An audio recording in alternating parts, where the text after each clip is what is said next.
क्योंकि सुनने आया हूँ।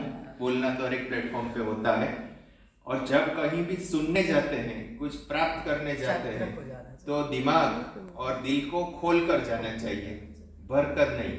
क्योंकि चाय का प्याला जब भरा हुआ होता है, उस पर कितना भी डालो वो बाहर निकल जाता है। बहन ने बहुत अच्छी पाटन के बारे में बात की, और आज सुन के लगा कि वो सिर्फ बाबा का ज्ञान ही नहीं, लेकिन architecture, history, society, literature, culture, सब का ज्ञान रखती है। मैं सिर्फ 3 बातें शॉर्ट में पाटन की बताऊंगा जो 2 महाराष्ट्र से जुड़ी हुई है। एक तो बात ये है कि जैसे गायत्री जी ने बोला कि मुगल आए और पाटन की अवनति हुई।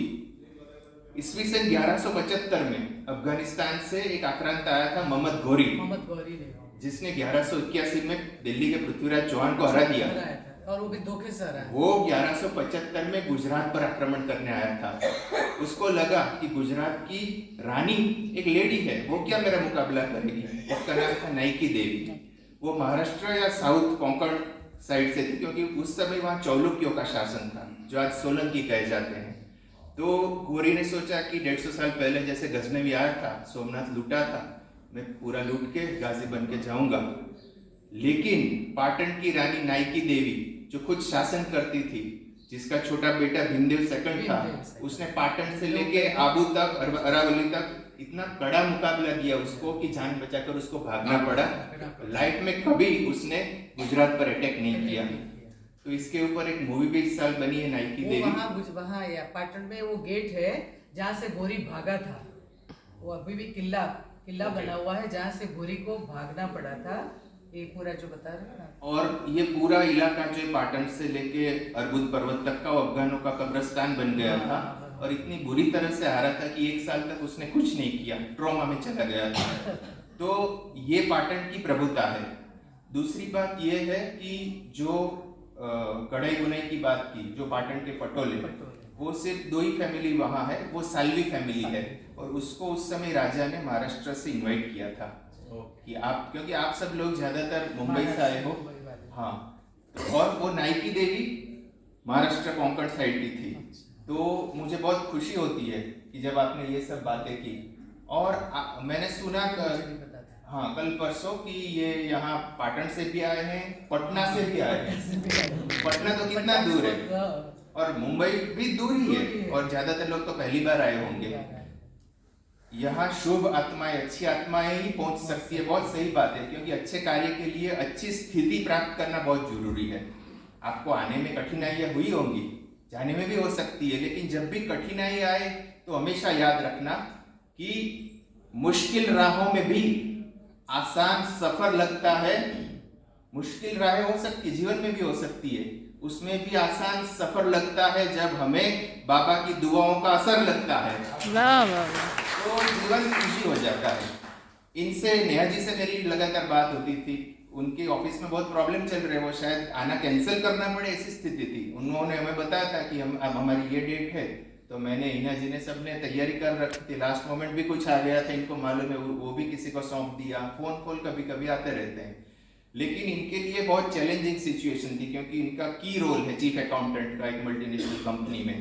तो मैंने उनको बोला नहीं, लेकिन अब मैं एक 4 लाइन में कहना चाहता हूँ। ऐसी स्थिति हमारे जीवन में भी आती है, तो हमें वही सोचना चाहिए कि हम निमित्त है, कराता कोई और है। वो कराता है, वो जो देता है कीड़े को पत्थर में। इतना छोटा सा कीड़ा मकोड़ा जीव जंतु होता है, उसको भी वो देता है। हमारी गुजराती में कहावत है कि कीड़ी ने कण और हाथी को मण। हाथी 1 मण 20 किलो चाहिए, उसको भी वो अरेंजमेंट करता है। चींटी को 1 कण 1 दाना चाहिए, उसका भी करता है। हम तो माता के गर्भ में होते हैं, हिल नहीं सकते, तभी हमारा खाना पीना ऑक्सीजन सब वो करता है।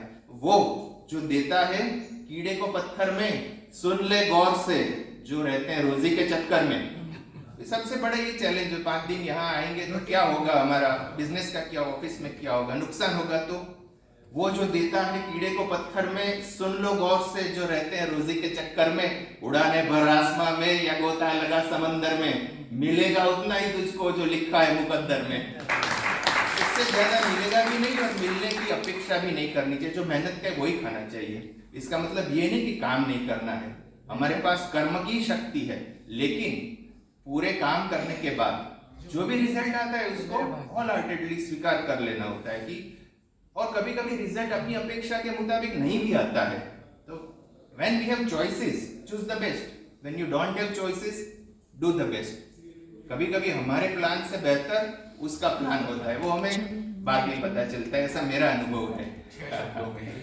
बिल्कुल, do your best, leave the rest. बढ़िया जवान साहब, do your best, do your best, फिर रिजल्ट जो भी आए वो देखेगा उसका काम। और पाटन के तुम अपना पूरा करो, बाकी उस पर छोड़ो। बिल्कुल सही है जब मैंने स्टूडियो खोला था मेरा, जी। तभी मेरा पाटन बैंक में, आज से 25 साल पहले मैंने पाटन बैंक में अकाउंट खोला था, अभी तक चल रहा है। उससे आएगी पटोला। बस, तो इसके साथ ही मैं वाणी को विराम दूंगा, और बाबा की उपस्थिति में सब अपने एक परिवार बन गया है, क्योंकि हम लोग आज जा रहे हैं तो अनुमति चाहेंगे, उसको हम हमेशा याद करेंगे, और उसका निमित्त गायत्री जी बनी है। तो आपको भी बहुत धन्यवाद, और हम भले ही अहमदाबाद में रहते हैं, आप हमें कोलाबा सेंटर के ही, आप हमें ऑफिस से बुला लिया। बस आप मान लीजिए।